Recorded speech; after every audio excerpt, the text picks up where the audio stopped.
नमस्कार, हम रिंकू तिवारी दुबई से स्वागत बा आप सबके हमारे चैनल पे। आज आप सबके एगो शिव जी गीत सुनावतनी। आशा बा कि गीत आप सबके अच्छा लगी और अच्छा लगे तो लाइक और कमेंट जरूर करें लोगिन। और अगर चैनल के सब्सक्राइब नहीं कैले तो कृपया आप सब चैनल के सब्सक्राइब करें कि जब भी हम गाना अपलोड करें तो सबसे पहले नोटिफिकेशन आप सबके मिले। साँझ बिहाना कही के गइनी महादेवा,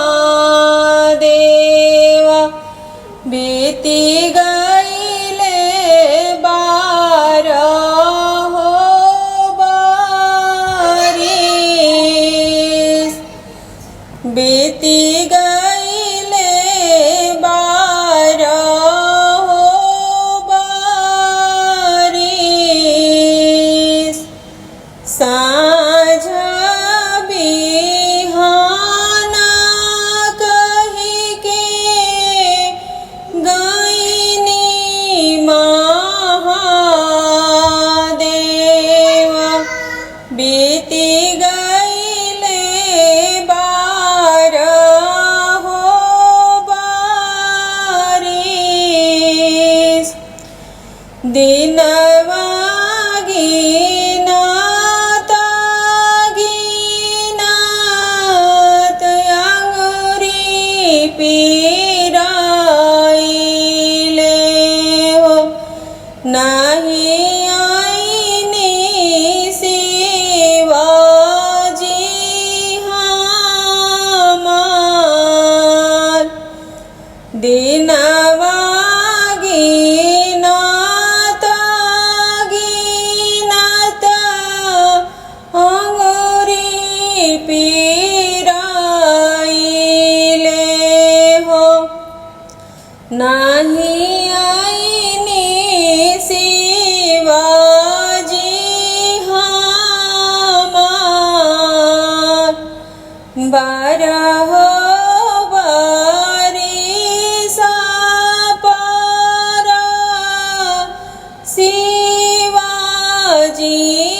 आइले, खड़ भइनी महादुआर।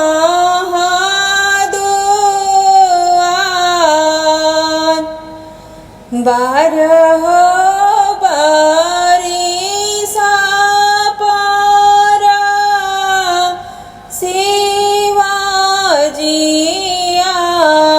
आइले, खड़ भइनी महादुआर। बाहर बाड़ू की भीतरी गौरा रानी, हमके पियावा ठंडा पान। बाहर बाड़ू की भीतरे गौरा रानी, हमके पियावा ठंडा पान। मोरे मुखे बेनिया डोला,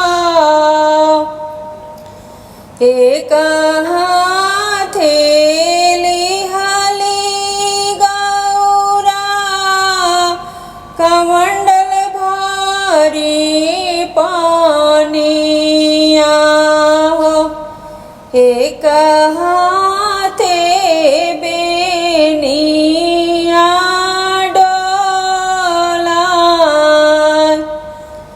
एक हाथे लिहली गौरा कमंडल भारी पानिया हो, एक हाथे बेनिया डोला। पानिया पिया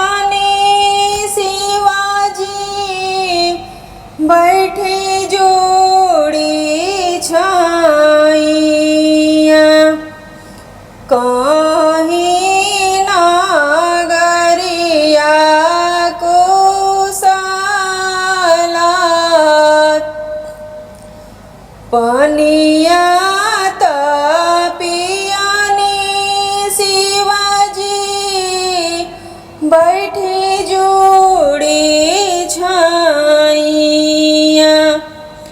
कहीं ना